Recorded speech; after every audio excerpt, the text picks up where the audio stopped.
Buenos días, buenas tardes y buenas noches a todos los distintos y distintas que nos acompañan en el episodio de hoy. Para este capítulo tenemos a una educadora, artista, María Fernanda Garcés. ¿Cómo estás? Bien, gracias. Buenos días. Súper, súper. Bueno, yo invité a María Fernanda debido a que ella ganó el premio a responsabilidad estudiantil en la Universidad de los Andes. Entonces quería empezar primero un poco por las carreras que tú escogiste, educación y artes. ¿Por qué escogiste estas carreras? Mi formación es doble. Yo primero estudié Derecho, yo soy abogada, y estudié también licenciatura en arte, siendo mi principal interés en el campo educativo el arte. Entonces mis preguntas giran en torno a eso. Y ahora, ¿por qué lo elegí? Siento que desde muy pequeña y familiarmente también, como que he tenido una gran preocupación por el tema de inequidades en general. Y la manera que a mí me pareció como más acorde a esas edades era tratar de entenderlo como un problema de justicia social y cómo solventar un problema de justicia social a corto o a largo plazo. Yo vi en el derecho una estrategia a corto plazo, por ejemplo, desde una parte reglamentaria, desde el activismo político y jurídico, y en la educación, que es mi pasión en el corazón. Pero entonces ¿tú hiciste esas tres al tiempo? No, mi licenciatura es en arte. Sí, ok. Entonces está enfocada ok. a eso. Ya, Pero ya. el derecho y licenciatura en arte las hice al tiempo. Ya. Que parece que nada que ver, pero la forma como yo lo entendiera, pues entender la educación como un motor a largo plazo. Es decir, hay unas cosas que el derecho puede hacer, pero se queda corto muy fácilmente. Y la educación es algo más profundo, o sea, te rasga más adentro. Y hacer una buena educación es complicado. En específico elegí desde el arte porque es la forma como he sabido vivir pues en esta vida. Sí. O sea, ¿desde tu familia siempre te inculcaron mucho ese componente o...? Sí, ¿Cómo mi fue? mamá es escritora, pues mi papá es arquitecto, pero también se mantiene como dibujando y demás. Mi abuela es ceramista, mi bisabuela fue modista. Entonces siento que desde otras formas de hacer arte siempre ha estado como en la narrativa de lo que he sido y de lo que soy. Es mi forma como de relacionamiento, y encuentro en el arte no como, para mí como que el tema estético y todo eso no es tan relevante, sino las conversaciones que pueden surgir desde lo educativo y desde lo sensible con el arte. Sí. Entonces esa es como la forma como yo considero que puede ser reivindicativa. Vale. Entonces tú, justamente el premio que mencioné al principio, se te dio porque hiciste unos talleres de encuentro. ¿Me puedes explicar un poco mejor qué son estos talleres, cómo surgió la idea? Sí, claro. Primero quisiera hablar un poquito del tema como de ser premiado. Ok, sí. Yo nunca he sido mucho de premios, y realmente como que todo lo que implique cierta visibilidad es algo a lo que me genera antes sospecha, como quiénes son los que normalmente premiamos en nuestra vida social, qué es lo que normalmente resaltamos, y por qué, por ejemplo, un premio tan importante como responsabilidad social se le da a un individuo y no una idea, no un grupo, por ejemplo, entendiendo que son logros colectivos. Entonces creo que lo primero es mencionar que para mí todos los logros son colectivos. Entonces, al ser reconocida, realmente no soy yo la que es reconocida, sino todas estas maestras que he tenido, también mi mamá, también mi hermana, como estas personas que han alimentado como todo este proceso. Y entre esas, uno de los grupos en los que me centré, pues fue hablando de inequidades, como algunas poblaciones que me parecían como especialmente, pues históricamente discriminadas, y que en ese momento tenía como ciertas posibilidades de trabajar con ellos en específico. En mi caso fue con personas con discapacidad en un primer momento, y en concreto con un grupo que se llama Radio Terrícolas. Radio Terrícolas hace también programas de radio y aprenden todo un sistema de formación para jóvenes con discapacidad, pues centrado en que precisamente ellos desde su propia autonomía pueden generar sus medios, ellos mismos pueden producir sus contenidos y compartirlos sin que eso signifique un desmérito en su calidad y demás.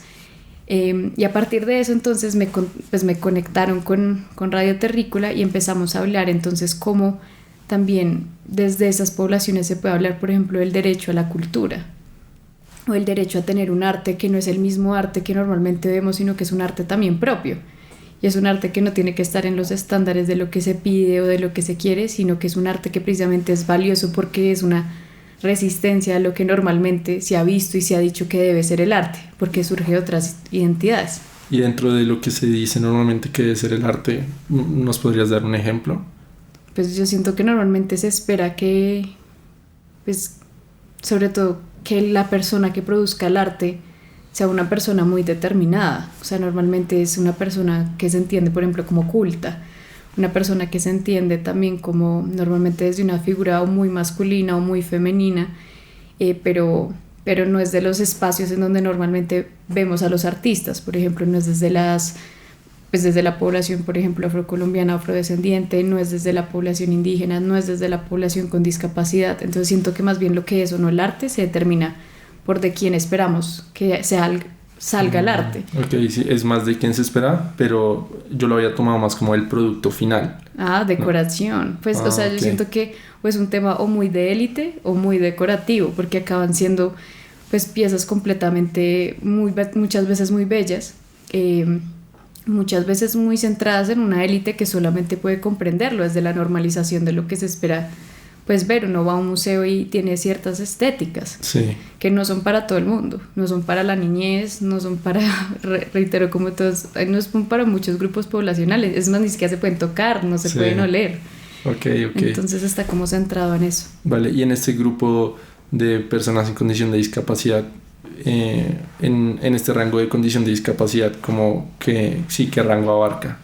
Como que se puede ver en esta población.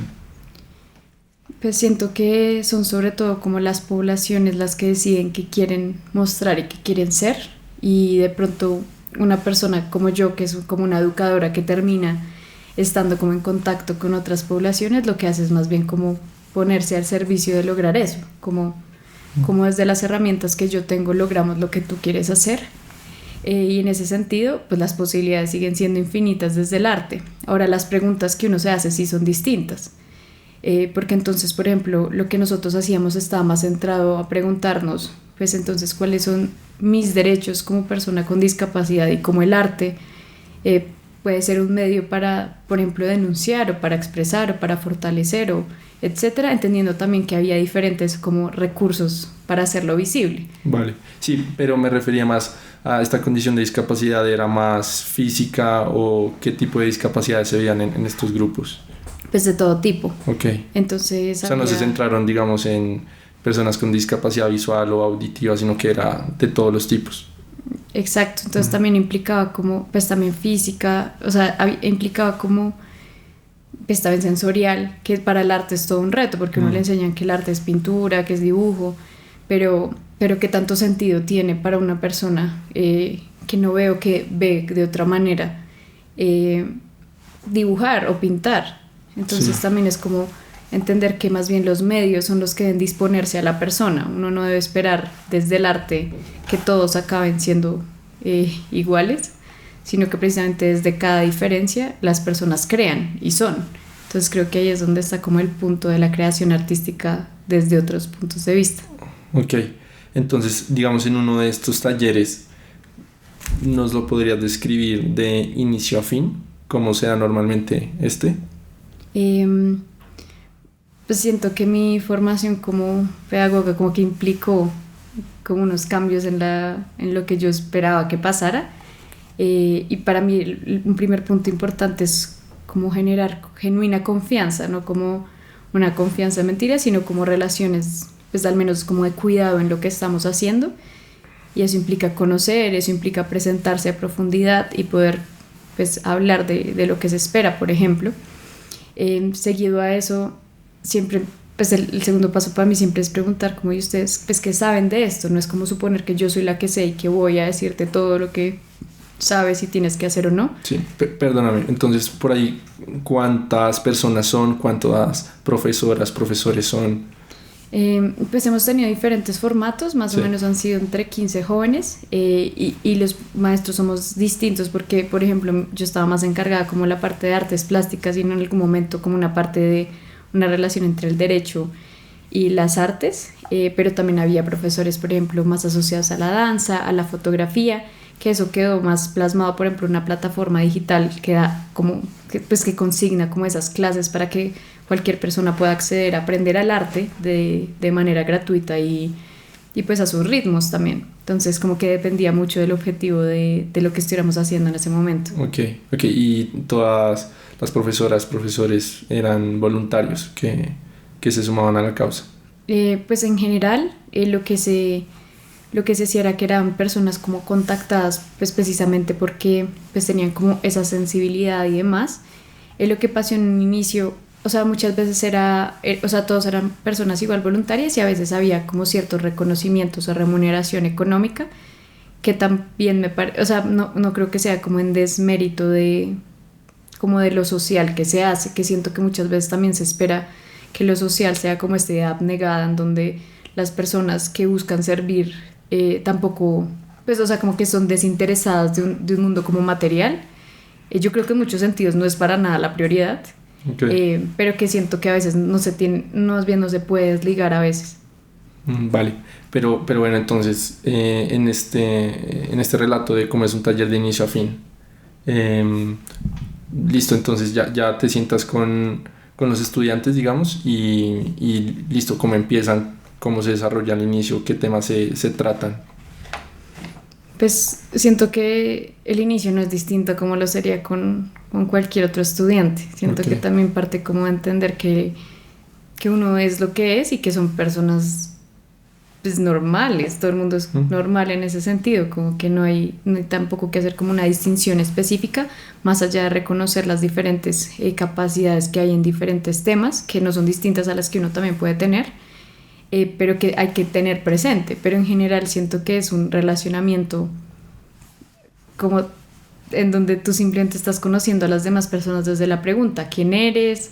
Cuéntame algo de ti, cuéntame algo, no sé, de algo que te moleste, algo que te duela, algo que te guste, por ejemplo, que es como el inicio de empezar a encontrar puntos en común sobre todo. Entonces, Sí. después de esta introducción como pues de presentarnos, viene la pregunta como, ¿y ustedes qué saben de este tema? Por ejemplo, en el caso pues, del derecho, ustedes qué saben de sus derechos, por ejemplo, cuál ha sido su relacionamiento con sus derechos, entendiendo que son poblaciones en donde el derecho pues, les ha jugado en contra muchas veces, no solo el derecho, sino el sistema educativo, el sistema de salud, etcétera. Entonces es primero indagar cuál ha sido ese relacionamiento, entendiendo que el mío ha sido distinto también y que el de cada uno de ellos individualmente ha sido distinto. Entonces es un espacio tanto para conocer como sus preocupaciones como para que ellos mismos compartan sus distintas preocupaciones en torno a esa temática. Vale. Pero digamos en un curso que dictabas tú específicamente, que mencionaste que te concentras en las artes plásticas, ya en el proceso del arte, pues por así decirlo, ya como, sí, como es la dinámica, sí, como es el proceso creativo. El arte inicia con una pregunta. Para Ok. mí no tiene que ser al contrario, puede serlo, pero lo que yo buscaba, por ejemplo, en estos talleres es que el arte sirva como una herramienta al servicio como de la denuncia o de la reivindicación o del diálogo. Entonces lo que ocurría no era pues hagan lo que quieran de acuerdo a sus preocupaciones, sino busquemos una pregunta, trabajemos en esas preguntas y de ese relacionamiento es que surge la creación. Entonces realmente son procesos como de investigación y creación que se retroalimentan y van de la mano y no procesos de neta creación. Y lo que eso implica es que hay como primero un proceso como difícil que es gestar la idea. Entonces uno primero dice como qué es lo que queremos, qué es lo que por ejemplo a ti más te ha molestado, qué te ha pasado por tus discapacidades o por tus diferentes capacidades. ¿Qué es eso que tú dices no es justo, por ejemplo? Como qué es eso que genera indignación. Esa podría ser una pregunta. Sí. Y a partir de esa pregunta, entonces una persona puede decir, a mí lo que me ha molestado es que las personas de mi colegio no se hagan conmigo. O a mí lo que me ha molestado es que en el hospital me hagan esperar más, pues porque no hay especialistas para atenderme. O a mí lo que me ha molestado es que mis papás no me dejen salir solo. Entonces es desde ahí, desde esas preocupaciones como tan desde la entraña que es que se puede pasar a conversar. Entonces ya con eso uno piensa, ¿y cómo comunico eso? ¿Cómo comunico eso desde todo lo que implica, desde el dolor, pero también entendiendo que no soy solo eso? y que lo que quiero comunicar tampoco es solo eso. Entonces, como que la pregunta se vuelve más comunicativa. ¿Cómo hago para que otra persona lo entienda? Lo que hicimos después, en nuestro caso, fue un tema como de bosquejos. Entonces, íbamos haciendo, pues bosquejo suena como algo como de dibujo, pero realmente son bosquejos en diferentes materiales. Había personas que estaban más como en lo escultórico, había personas que prefirieron, por ejemplo, describir imagen, pues personas, por ejemplo, con discapacidades visuales me describían qué querían. Y después era un trabajo como, por ejemplo, yo dibujándolo. Ok. Entendiendo que esa fue decisión pues de ellas, de decir yo quiero hacer eso. Y es a partir de ahí que empezó como la idea de crear un borrador que después era retroalimentado como entre ellas, y ellas mismas decían como, bueno, ¿qué es lo que está pasando? Y qué es lo que estoy viendo de lo que me estás contando. Después de eso uno normalmente retroalimenta y dice como, bueno, con esto que aprendimos, ¿qué podríamos como incluir, quitar? Y ya uno empieza a pensar cuál es la obra final, entre comillas, que quiero hacer.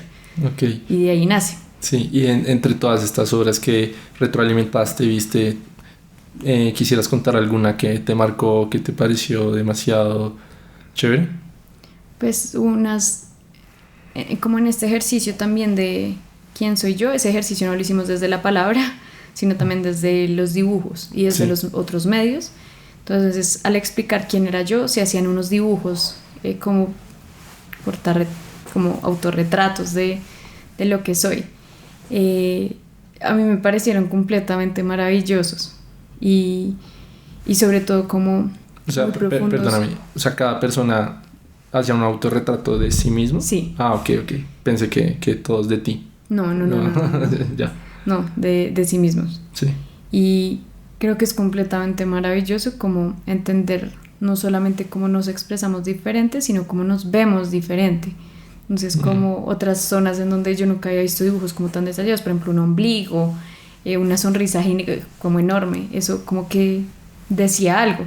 Y a su vez en estas obras, digamos, finales, pues eran obras también de mucho amor, y eso a mí me parecía como, había una parte que era mucho de denuncia, como de esto me ha pasado y esto no debería pasarle a nadie, pero también habían partes en donde se mostraban, pero esto es lo que sí debería pasar. Así sí es como yo me debería sentir desde lo gráfico. Entonces, como esas dos realidades como que convivían a la vez, como tanto lo que no como lo que sí hacen parte de un panorama también pues conceptual y teórico, pero también estético.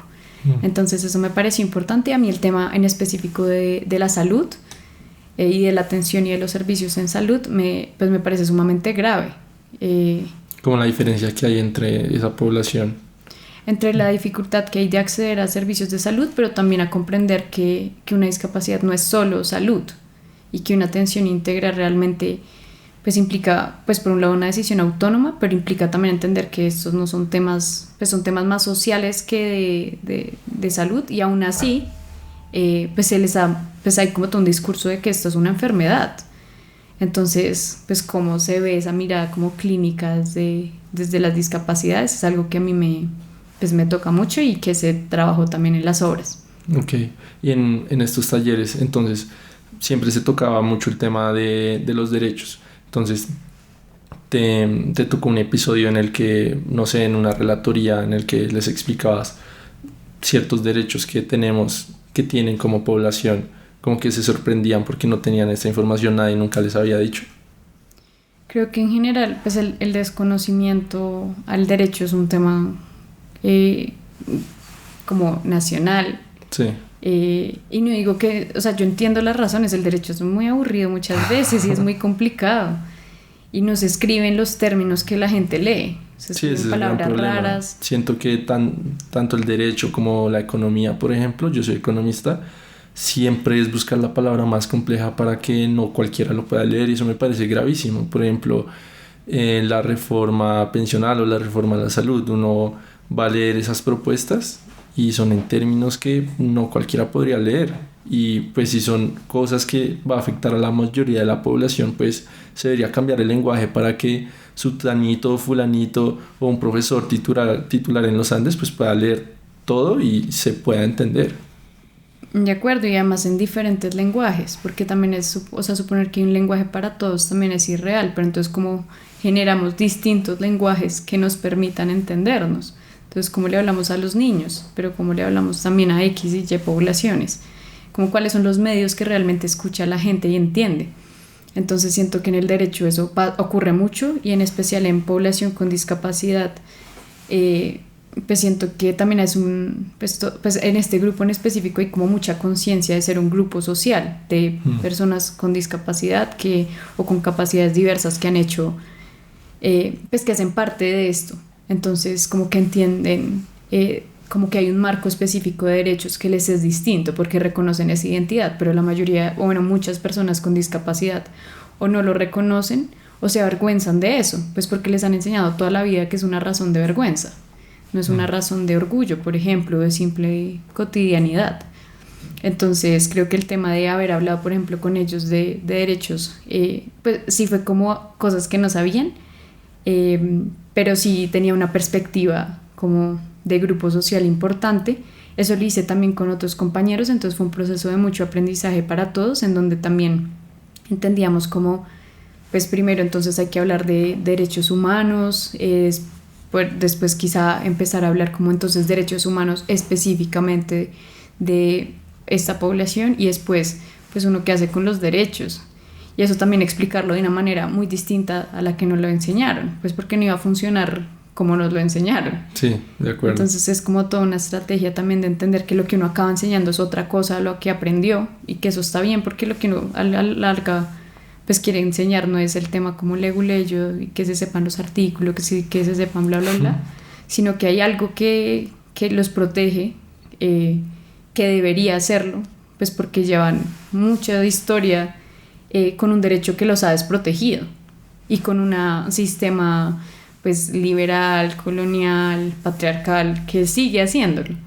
Entonces, como el derecho puede o no, también entendiendo que eso tiene matices, puede o no serles a ellos de utilidad. Creo que es también entenderlo sobre todo como una herramienta.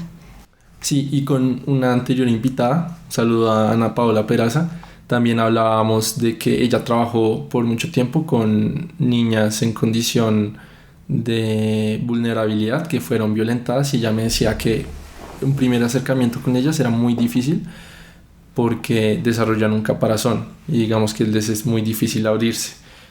Esta dificultad en el primer acercamiento, ¿tú también la notaste con personas en condición de discapacidad o cómo fue este tema?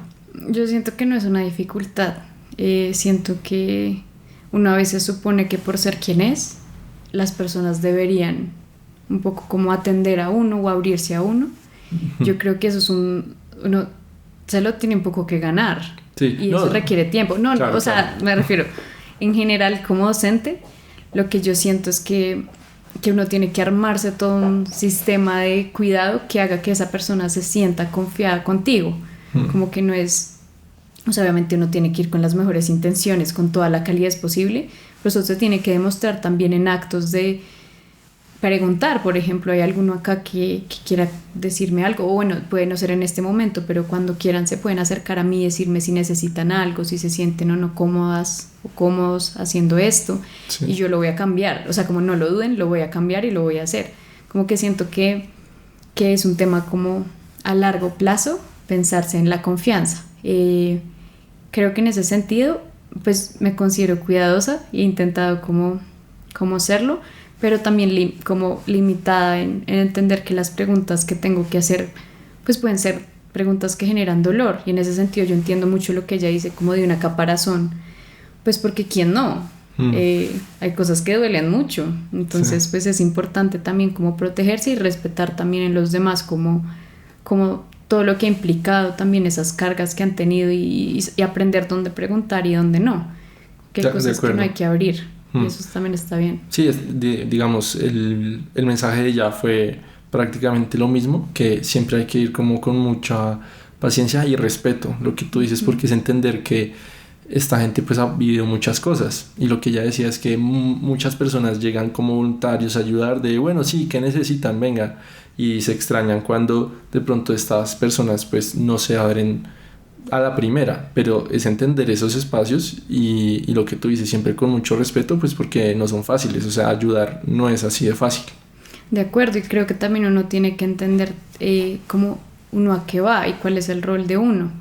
Y siento que si el rol de uno realmente es como ponerse ahí para hacer de alguna forma un sostén, pues tiene que ser un ejercicio continuo, no es una visita, no es ir y me voy, o sea, sí, realmente te voy a conocer y sabes que voy a estar ahí para escucharte. Y puede que no me lo digas esta vez, pero quizás sí en una semana o en un mes o en un año, y yo voy a esperar para eso. Cómo voy a estar ahí para eso. Entonces me parece muy, muy importante como lo que ella resalta también, pues desde una mirada a la niñez, porque uno además siempre espera que la niñez esté ahí para uno, como uno mira como adulto y uno pues imagina al niño que corre y te abraza y te amo desde el minuto cero. Sí, ¿no? Pero realmente pues hay que dar también espacio y tiempo, y si no ocurre también está bien, y a la vez implica pues dar la vulnerabilidad que pido y dar el cariño que pido. No puede ser solamente esperarlo, sino que para recibirlo tengo que haberlo dado. Sí. Y rescato mucho algo que acabas de decir, y es que debe ser también un ejercicio constante. Creo que actualmente no se habla lo suficiente del daño que puede causar, como este fenómeno de, no sé cómo llamarlo, no sé si tenga algún nombre, pero de ayuda única o de ir solo un día, de generar un vínculo con un niño y ya no verlo nunca más. Porque siento que si esto es algo periódico para esos niños, que cada fin de semana vienen personas diferentes a ayudarlos y a generar un vínculo, a jugar con ellos, pues esto le puede terminar afectando, porque es un vínculo que se genera en un día y en ese mismo día se rompe y no vuelve a saber nada. De acuerdo, y la pregunta también es como qué es lo que genuinamente está haciendo uno en términos de impacto social o de transformaciones sociales. Y una transformación social no se hace en un día, o sea, es como hay personas que dedican su vida a un solo tema y a una sola comunidad, a una sola persona, pues para siempre. Y eso hace algo. No digo que esas visitas únicas no tengan un impacto. Creo que todo tiene impactos, creo que son distintos, y lo que me parece importante es que uno sea consciente de lo que eso implica y lo decida así. O sea, uno puede decir, bueno, voy a ir solo una vez, solo un día, tengo estos y estos objetivos y esta vez decido conscientemente hacerlo, entendiendo sus riesgos. Lo que me parece insensato es suponer que solo por ir estoy generando una transformación social, en vez de como un vanagloriarse. Exacto. Y sentirse como, ese es un tema también como de sentirse bueno, siento yo. Sí, también hay que diferenciar lo que uno quiere, ¿no? También lo hablábamos con otros invitados, los de Kobu, saludo, que ellos tienen un emprendimiento social de ropa y pues un porcentaje se lo donan a fundaciones. Ellos ya son como una fundación de segundo nivel, entonces ellos, digamos, al construir esta idea no sabían muy bien cómo abarcarlo, y después de una conversación que tuvieron se dieron cuenta de que no podían generar acción con daño, entonces que tenían que saber su lugar, y pues ellos fueron conscientes de que no se pueden meter a diferentes comunidades o a diferentes grupos vulnerables cuando ellos no tenían la experiencia. Entonces por eso decidieron ser una fundación de segundo nivel y en verdad dejar a los que saben hacer ese trabajo, entonces donarles a ellos, porque pues sí, el que sabe, y ponían el ejemplo de que uno no puede llegar con computadores a La Guajira porque allá lo que necesitan es agua. Uno no puede... Sí, hay que saber cómo las necesidades de cada población para saber ayudarlas también. Y pues ahí rescato también como la importancia de reconocer que el lugar, no solamente reconocer tu lugar, sino que tu lugar te lo da el otro. Sí. O sea, es el que te dice dónde quiere que estés, hasta aquí puedes ir, hasta aquí no, y uno también es ser muy abierto y consciente y tierno como al recibir ese lugar, como sin una pena, sin una rabia, como inconsciente, como de ¿por qué no me dejan hacer esto? Sino que realmente el relacionamiento pues tiene que ser genuinamente consensuado, y reconociendo también que hay asimetrías muy fuertes, obviamente para algunas personas más privilegiadas, entre las que me incluyo, como que este día de voy y hago esto y esto parece como lo más fácil y a veces lo más sensato, pero a lo mejor no lo es, y creo que corresponde precisamente a la escucha darte ese lugar de esto no es lo que tienes que hacer, y estar abierto a entender entonces qué es lo que sí.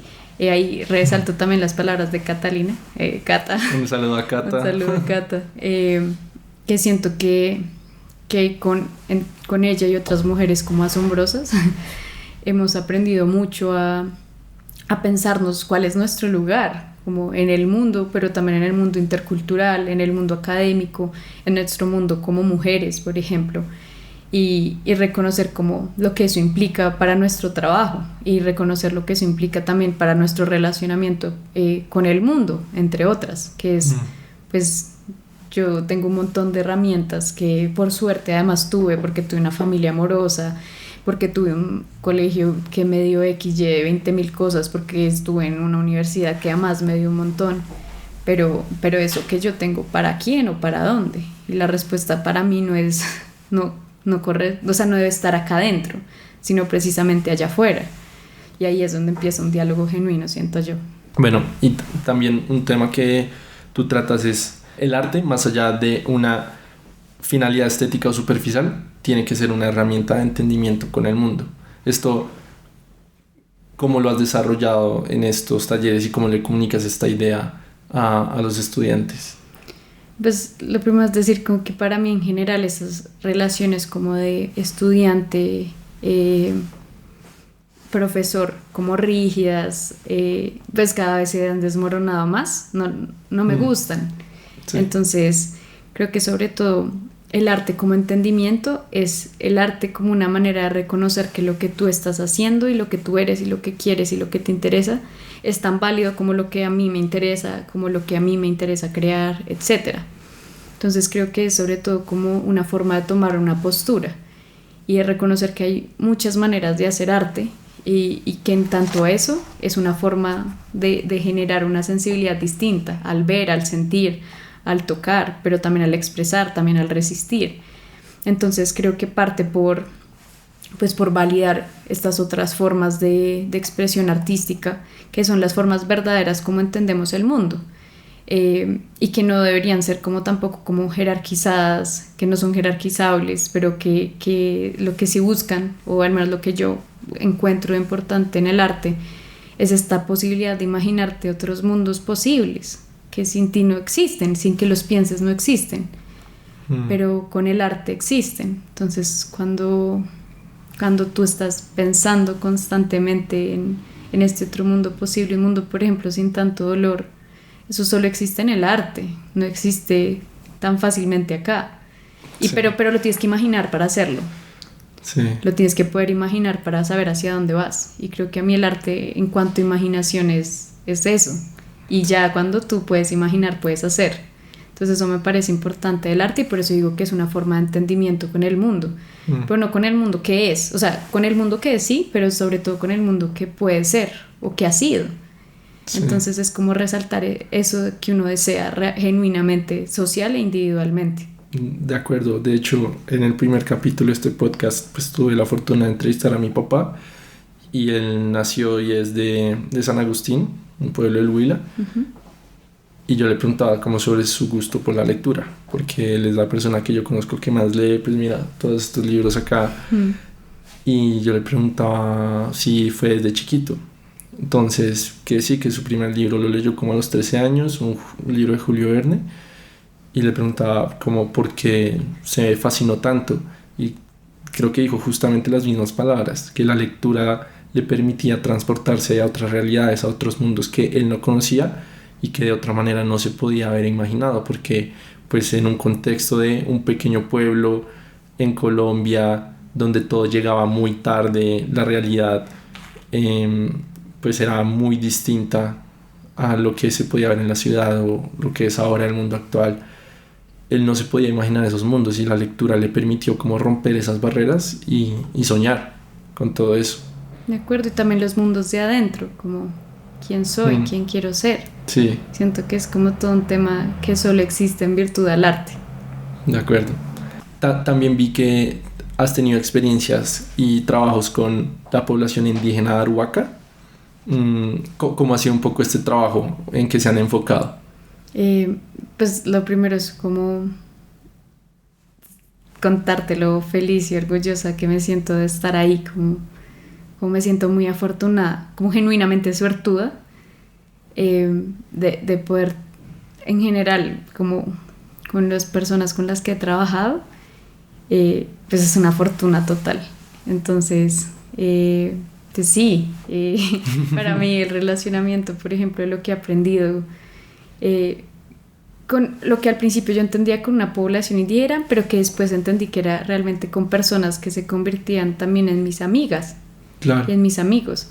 Entonces creo que poder tener esas amistades tan genuinas que he llegado a tener me ha hecho una mujer que no esperaba ser y que me siento orgullosa de ser ahora.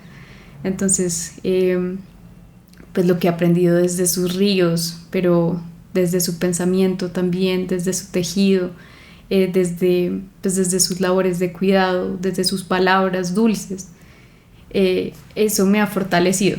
Entonces, lo que hacemos un poco es que pues estamos intentando como encontrar caminos comunes, como conjuntos, orientados a la pregunta de cómo cuidar la vida, cómo sostenemos pues este mundo que se muere, y cómo uno desde ese ser semilla que es, puede plantarse en la tierra y un poco como fortalecerla, y pues precisamente porque parte de esa tierra es que es como coherente con lo que debería hacerse para el cuidado. Pero yendo un poco antes, digamos, ¿cómo fue el primer contacto? ¿Cómo entraste en estos grupos? ¿Cuál es tu labor específicamente acá? Yo entré porque en la universidad hacía como algún tipo de representación estudiantil como muy activa en términos de diversidad. Como que ese para mí ha sido como uno de los centros más importantes de mi vida, pues porque como decía al principio, pues de lo que a mí más me duele son los temas de inequidad. Entonces esas relaciones, por ejemplo, entre niñez, adultez, mujer, hombre, las relaciones pues como permeadas por la colonialidad, eso es lo que a mí me duele. Y en un principio yo estaba trabajando solo con población con discapacidad, como centrándome en eso, y con niñez. Y después lo que ocurrió fue que me escucharon en algún momento como hablar y me dijeron como, puede que te guste esto. Y no solo me gustó, o sea, yo estoy completamente enamorada de la Sierra Nevada de Santa Marta. Okay. Allá está mi corazón, realmente. Y en las personas que ahí están, y en los ríos, y en todo lo que implique ese cuidado por la vida, porque ahí aprendí a cuidar también. Ok, pero o sea, tú ya habías ido antes y por eso jamás. te metiste. Ok, sí, Yo sí, o sea, jamás. ¿cómo fue un poco paso a paso este proceso? ¿Por qué tuviste que ir? ¿Cómo fue esta primera experiencia ya? Lo que está ocurriendo en ese momento es que la universidad se estaba pensando cómo poder entender estas relaciones como entre un territorio y la universidad. Uh-huh. En un principio, como siempre, con muchos tropiezos, Sí. y volviéndose cada vez más agudo en cuanto a que cada vez estaba mejor acompañado. Y entre eso tuve la fortuna de empezar a conectarme en un principio virtualmente con autoridades, con profesores, y con jóvenes de la comunidad arhuaca. En principio de manera virtual, pero donde el llamado más evidente era: esto no es para nosotros un diálogo, nosotros lo necesitamos acá, y ahí sí es que dialogamos. Entonces estuve acompañada por una profesora muy, muy generosa en lo que sabe, y también en todo su relacionamiento con la sierra, que es María del Rosario Ferro. Con ella y con otros profesores de la Facultad de Educación, de la Facultad de Ciencias Sociales, fui yo por primera vez, y ahí conocí a Natalia, que es una mujer que lleva trabajando allá 7, 8 años en temas de educación e infancia, una gran amiga. y ahí fue como que empezó. ¿Esto cuándo fue? ¿Hace cuánto? Por ahí 2 años y medio. Y ahí fue que empezó mi total enamoramiento, y quedé completamente prendida como a eso. Por un lado, como entender que lo educativo no es tan solamente en las aulas, y que tiene que corresponder precisamente como a qué queremos ser desde lo social, no al revés, como que yo había estado muy centrada en aprender cómo enseñar desde una escuela, pero no cómo aprender desde una comunidad.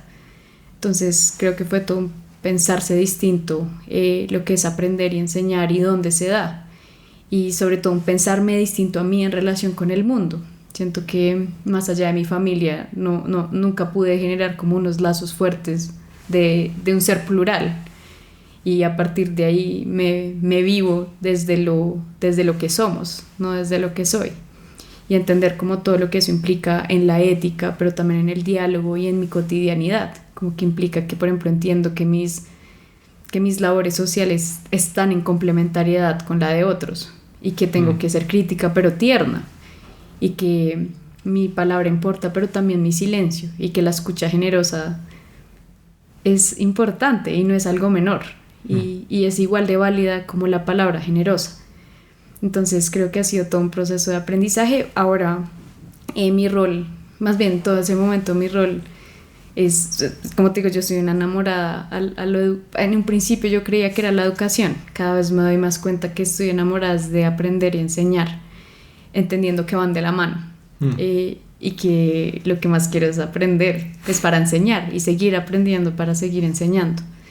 Entonces creo que mi rol ha sido más como en ese estilo, como de una guía en la formación, un aprendiz y un acompañante también de las ideas y los sueños tanto de la comunidad como de las compañeras maravillosas que tengo y que todo el momento están pensando cómo hacer para cuidar mejor la vida.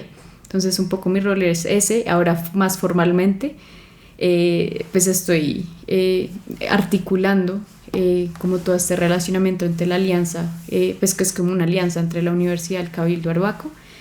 Es algo que me es significativo en cuanto que nunca se había hecho.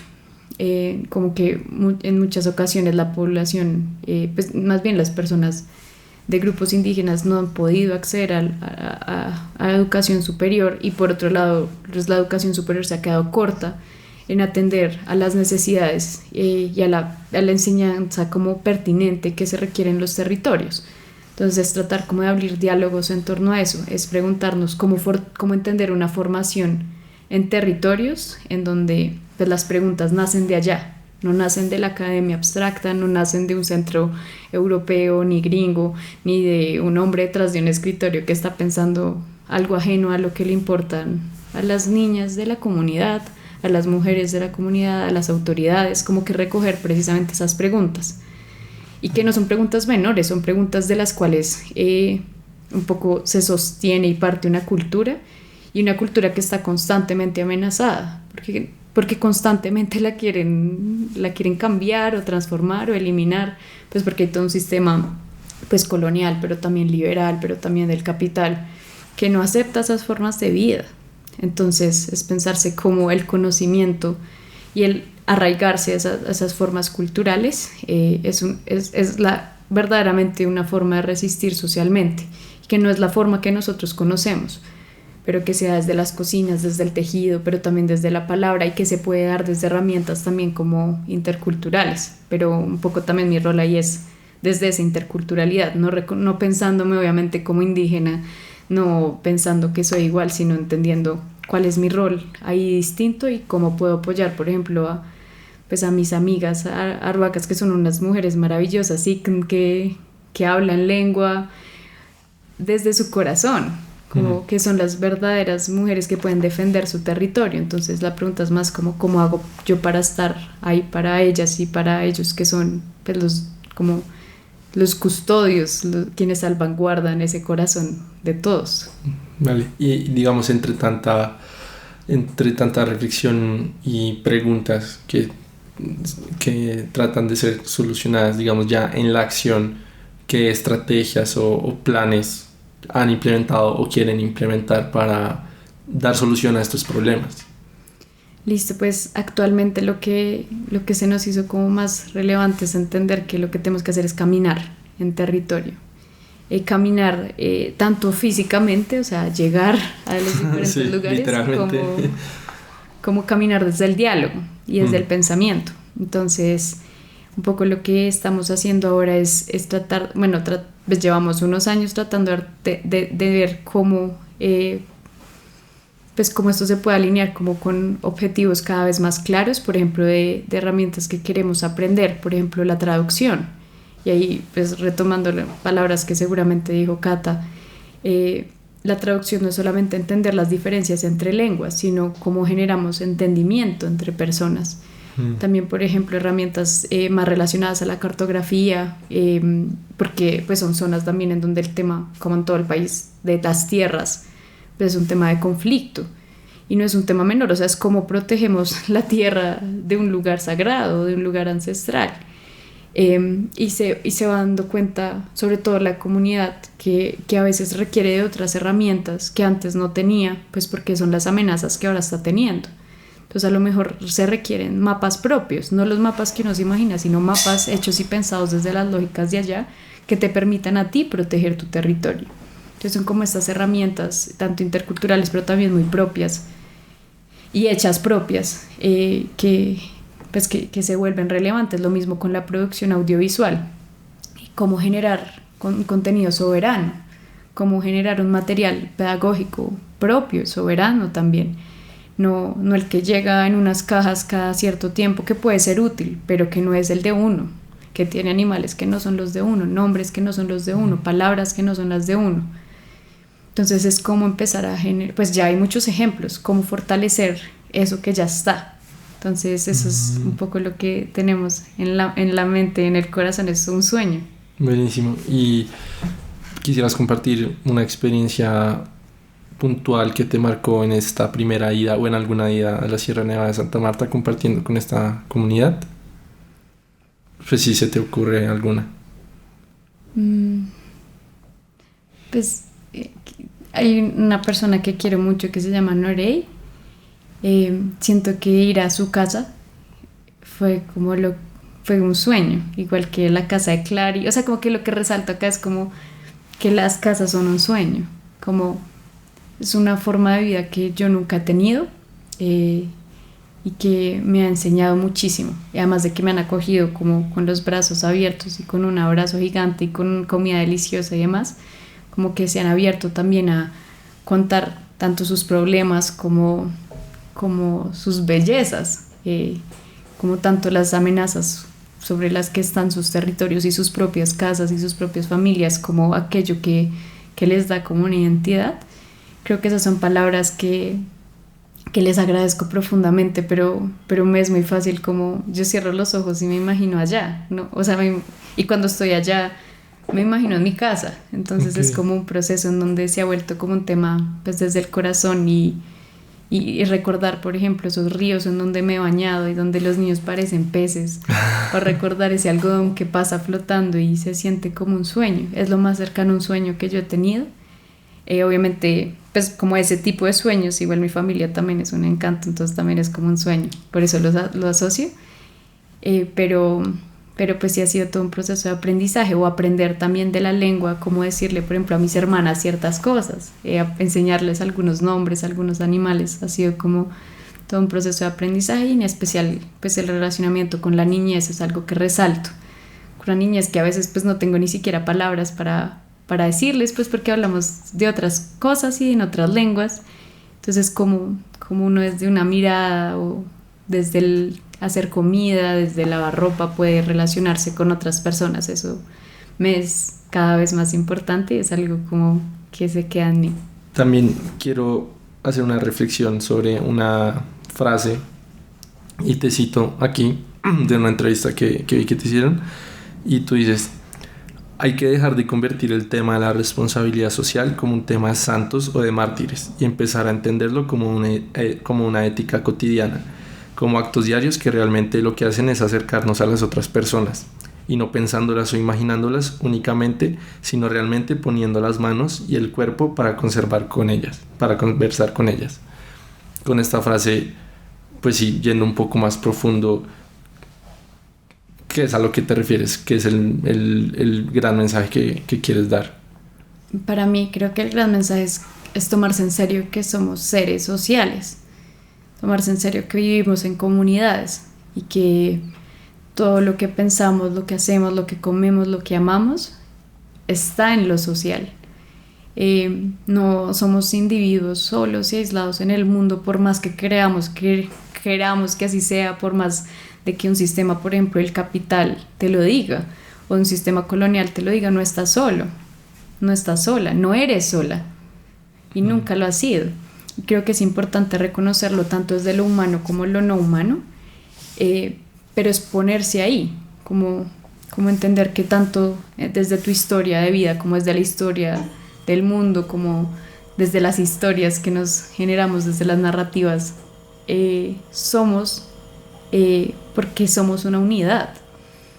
Entonces creo que mi gran aprendizaje de estos años, y pues es lo que te contaba, como que solo uno a veces lo siente como con su familia, como somos algo, pero realmente el relacionamiento social es algo a tomarse en serio, y la vida colectiva es la vida que hay y es la vida que es. Obviamente entendiendo que uno tiene sus propias diferencias, obviamente entendiendo que pues, mis pensamientos son míos, mis emociones son mías, pero que están puestos en un lugar especial, que es este mundo, no otro. Este mundo en donde convivo con 100.000 personas, pero también 100.000 mariposas y 100 piedras, y eso implica algo. Ahora, para mí la mirada que a veces ha tenido la responsabilidad social, por eso se vuelve como un tema del yo, como yo ayudando, yo yendo, yo llevando, y creo que lo contrario a lo que deseo es, pues más bien, lo que yo desearía es que no fuera un yo llevo y yo doy, sino yo soy en ti, yo soy contigo, y juntos es que estamos haciendo algo. Ahí es donde creo que está la verdadera responsabilidad social, que no es distinto a entenderse como parte del mundo, y no es distinto a entender que las otras personas también lo son, que los árboles también lo son, que los animales también lo son, y que se pueden generar diálogos ahí, y que genuinamente pues lo que debe hacerse no es lo que yo quiero entonces, sino es lo que nosotras queremos, a partir del diálogo decidir y dar buenos argumentos y plantear mis ideas como las quiero, pero entender que las decisiones son colectivas, y que tomarse en serio no solamente a mí sino también a la otra es dar lo mejor de mí para que esa vida colectiva pues sea lo mejor que puede ser. Entonces para mí la ética está en eso, la ética está en desprenderme de sentirme sola también, que es todo un tema ahora, porque pues todo está hecho también para sentirse solo, como para aislarse. Entonces la pregunta es cómo me siembro con otras personas, cómo me enraizo de verdad, no como superficialmente. Sí, no, y también de esta cita tuya rescato mucho la primera parte de que se tiene que dejar de ver como un tema de santos o mártires, porque si a veces uno ve estas personas que dedican toda su vida a lo social, o que dirigen esta fundación, o que sacrificó tanto para ayudar a esta comunidad, como sí, el santo, como tú lo dices, como el santo o el mártir, pero uno no, como que uno lo aparta a sí, los sociales de esas personas que disponen toda su vida a esa causa social, a ese propósito, pero hay que empezar a verlo como algo de todos, como que obviamente pues tú no tienes que dedicar toda tu vida si no lo quieres a una comunidad o a lo que sea, pero sí está en esos pequeños actos que puedes hacer todos los días y entendernos como seres sociales. De acuerdo, y pues también ver que no queremos seguir siendo, como que el mundo pues moderno también se ha movido como por grandes figuras que igual son grandes porque están solas un poco, entonces es como pensarnos desde lo junto, y pues también reconociendo pues que la idea no es tampoco sufrir en ello ni sentir dolor, sino pues alegrarse y regocijarse y bailarlo entre todas, y creo que ahí es donde está también el mérito de saber, de ser responsable y de ser ético, de saber que no estoy cargando todo yo y que no puedo cargarlo todo yo, entonces pues qué mejor que estar en buena compañía. De acuerdo. Bueno, Mafe, creo que eso era todo por hoy. No sé si tengas algún mensaje final para los oyentes. No, solo un abrazo grande. Pues en general siento que las palabras son muy poderosas, pero la escucha también es muy poderosa, entonces agradecerles por la escucha, y agradecerte también a ti por tus palabras y por tu curiosidad. Y pues nada, decir que me siento contenta sobre todo de saber que la mía siento y quisiera que fuera una voz que sobre todo carga a otras, y que me siento muy feliz de todas esas voces, digamos, que me han acompañado y que están también, pues están como en mi garganta y en mi corazón, entonces es más eso, gracias. No, pues gracias a ti por aceptar la invitación, por venir a hablar y, como tú dices, darle voz a esas voces, que se reparta más el mensaje, que tal vez a veces no es tan fácil de ver, y sí, gracias por venir. A todos los distintos y distintas que nos escucharon en este episodio, muchas gracias y nos vemos en el siguiente. Chao, chao. Wow. ¿Cómo te sentiste? ¿Cómo te sientes? Súper.